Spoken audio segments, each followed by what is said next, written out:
What's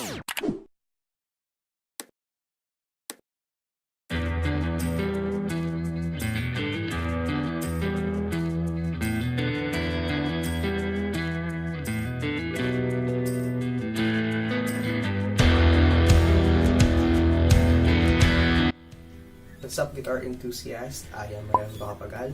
I am a church musician, and what I have for you today is my new Jcraft classic stratocaster. I bought from Jolly Music via Lazada, and also the shipping company that was used to deliver this item is LBC. A little bit history bakit ko nabili itong item na to. It's because, or this guitar, no? Kasi I've been following different kinds of online stores or music stores sa Facebook, and also different online websites. And sa Facebook, palagi siyang lumilitaw sa newsfeed ko. And I try to check the reviews. Ang sabi nila, most of the customers or mga buyers nagustuhan yung quality ng Jcraft Stratocaster. Napaisip ako, so sabi ko, ba't hindi ko kaya subukan? Since I'm looking for a Stratocaster guitar na hindi naman ganun kamahalan. And as I've been using it for a couple of days, masasabi kong magandang klaseng gitara to. So yung cost ng gitarang to is 3,950 pesos. Hindi pa kasama yung shipping fee doon. I'm not sure magkano yung shipping fee na binayaran ko, but as far as I know, the total cost of this guitar is 4,371 pesos. So once na-deliver siya sa inyo via LBC, makakating siya sa inyo na naka-box, na naka-bubble wrap. At the same time, pag open nyo ng box, meron siyang dito kasama na yung bag, meron siyang kasamang cables, guitar cable, Allen wrench, and strap.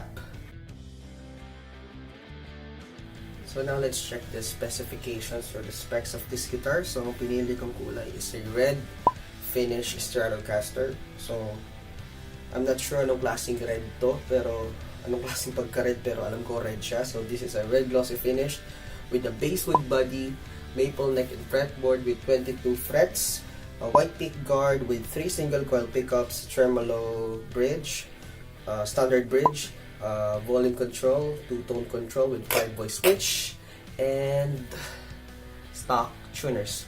Now a little bit information about basswood, since I don't have any idea about basswood. So kaya pala magaan yung gitara kasi ang basswood pala is considered as a light wood. So, and according sa mga forums na nabasa ko, ang magandang combination daw ng wood na pwede mong i-match sa basswood is maple. Hindi rin daw siya ganun kamahalan. That's why the guitar is not that expensive. I chat Jolly Music kung saan nagawa yung itong Jcraft. Ano sabi nila, this is made in China. And which is, sabi din sa mga forums, ang basswood pala is mostly present sa mga Asian countries.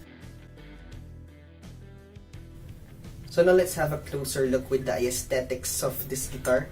So as I've checked the feeling sa neck, sa head, and sa body, so napansin ko na dito sa may bandang head niya, mararamdaman mo yung pagkakakat ng wood na medyo magaspang siya dito, yung mga edges niya dito medyo magaspang siya. At the same time, dito sa may malapit sa neck plate niya, dito sa may area to, so medyo magaspang din siya. So I'm saying this para dun sa mga bibili, para sa mga future buyers, para lang alam nyo anong i-expect nyo sa gitara to.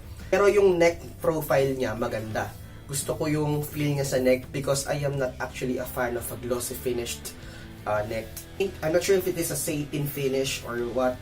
I don't have any access to check that out. Medyo magaspang ng konti yung feeling niya para sa akin sa neck, which works for me because mas gusto ko yung medyo rough ng konti yung neck. Sa body naman niya, kailangan mo lang maging masipag sa paglilinis ng gitara mo.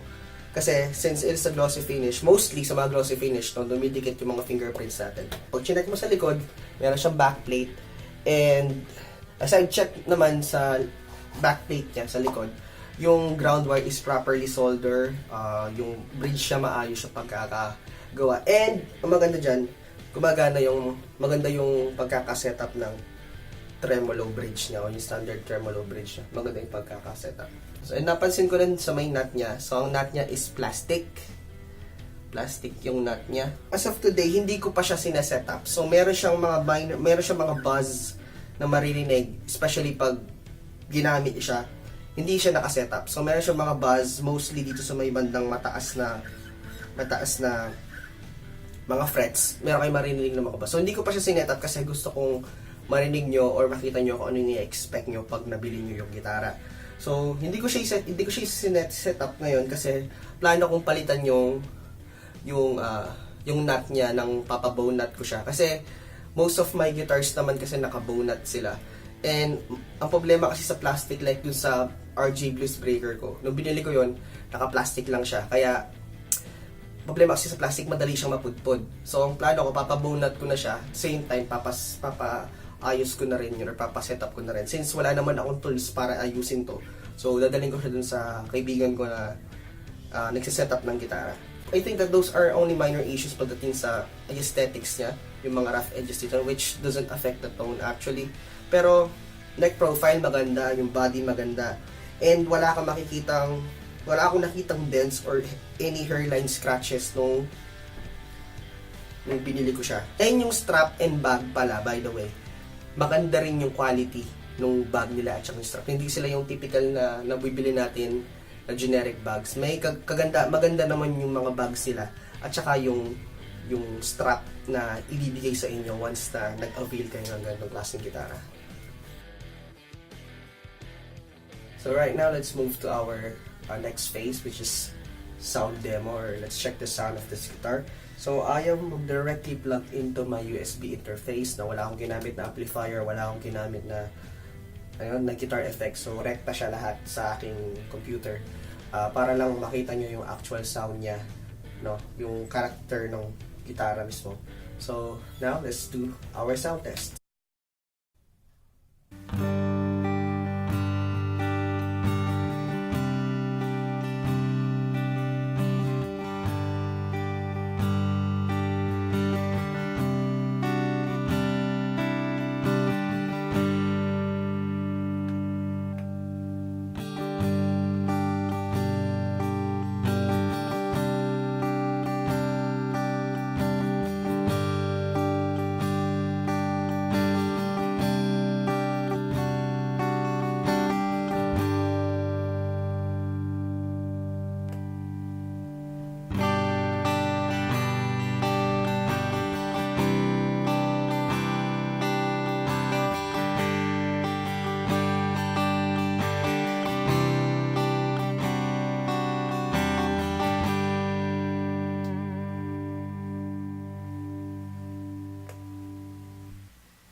Since we've done with the sound demo of this guitar, now let's talk about the pros and cons of this guitar. Bakit kailangan natin pag-usapan yung pros and cons? Kasi there are musicians that might like this guitar, pero there are also musicians na maaaring hindi na magustuhan yung quality ng tunog ng gitara. But as for me, it works.